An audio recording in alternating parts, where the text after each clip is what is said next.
How are you, JT? It's good to see you. A little weird this way, but good to see you. Yeah, definitely different, but it is good to see you, and congratulations on your new gig.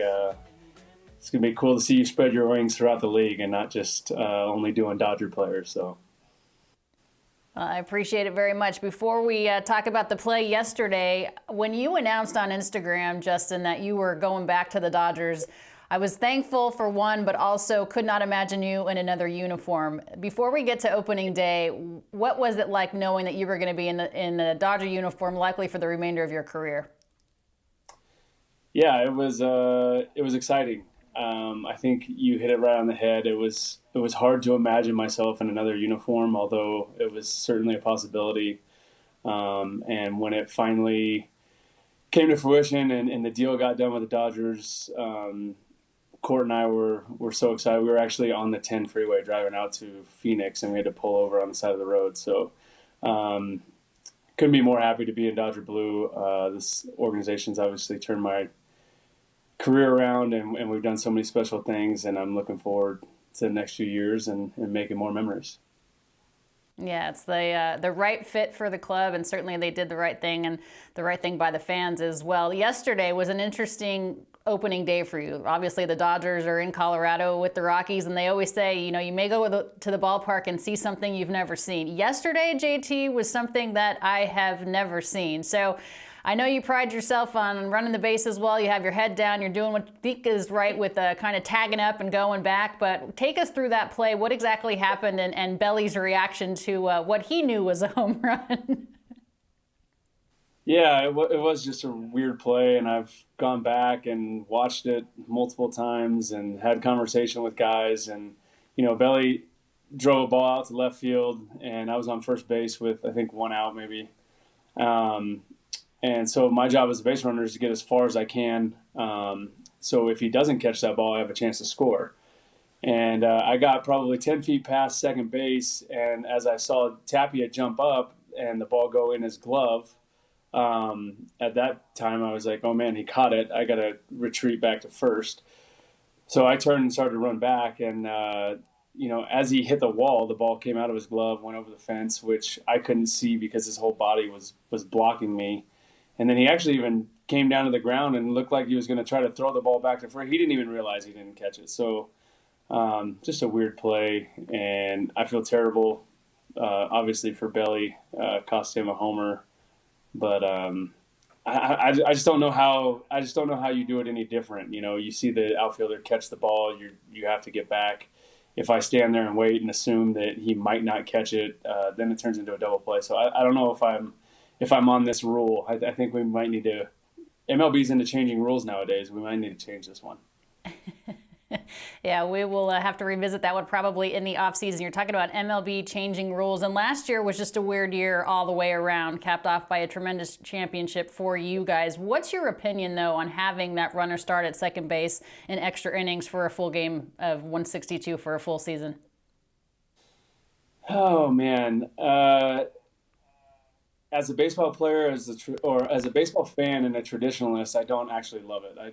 I think it's just kind of makes for weird stuff, and keeping stats is a nightmare. But I will say, as a player and a guy who feels for those pitchers that have to go 3, 4 innings and extra innings, and then most likely have to get sent down because of it, I do think it is a smart play, and especially over a 162 game season, where all of our pitchers were limited on their innings last year.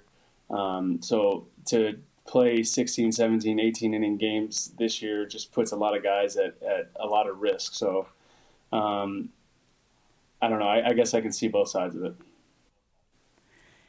It's hard to say that a team that comes off winning a World Series is going to do it again. We have this thing, run it back this year is what you guys are saying. And it's interesting, though, a lot of teams, after they win it all, they kind of dismantle the team and move forward in other directions. This is a club, arguably, Justin, that got even better, if you can believe it, after winning a World Series with the addition to Trevor Bauer.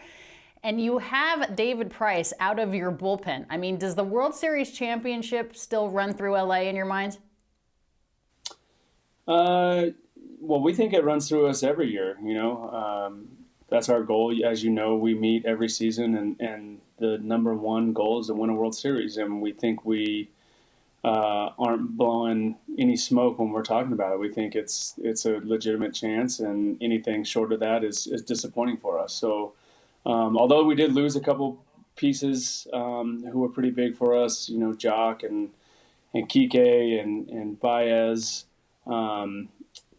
We did add, like you said, Trevor Bauer and David Price is back, pitching out of the bullpen, and Corey Knievel. So where we lost a little bit, probably on the position player wise, not to say that these young guys aren't going to step up and make a huge impact with their opportunity, but our pitching staff got a lot better. So, we think we're the team to beat. I know Dave and Mookie have talked about it. Now we have the target on our back, but we want to continue with the mindset that we're still chasing the championship. We don't want to come up and act like we're being chased by anyone. You mentioned the loss of Jock Peterson, who now, of course, is with the Chicago Cubs. Kike Hernandez is a member of the Boston Red Sox. But you have an opportunity for Zach McKinstry as well as Gavin Lux to take a step forward in their professional baseball career. What have you seen from those young men that you think really complements the already amazing lineup that the Dodgers have? Yeah, well, with McKinstry, he's just a dynamic player, very similar to Kike. Can play all over the field. Left-handed bat, takes really good at bats, doesn't strike out a lot, doesn't swing and miss a lot. He's going to put the ball in play, so he's exciting to watch. And Gavin Lux, I think the sky's the limit for him. He's got so much ability, so much talent, and it's just a matter of controlling his emotions and learning how to prepare every day and be a consistent player. And I think when he nails that down, he's going to be a really, really good one.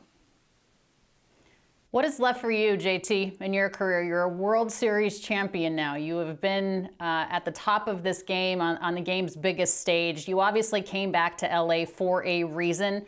What's left in terms of what you want to accomplish, particularly this year? Everything. I want to keep winning.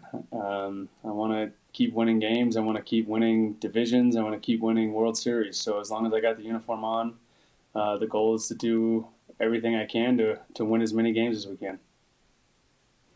Your starting rotation is impressive. The envy, I would think, of probably 29 other clubs when you have a David Price coming out of your bullpen. Clayton Kershaw getting the 9th straight opening day start in his career. You have Walker Buehler. Oh, by the way, you also have Trevor Bauer and Dustin May as your 5th starter. What makes this rotation for the Dodgers so potent?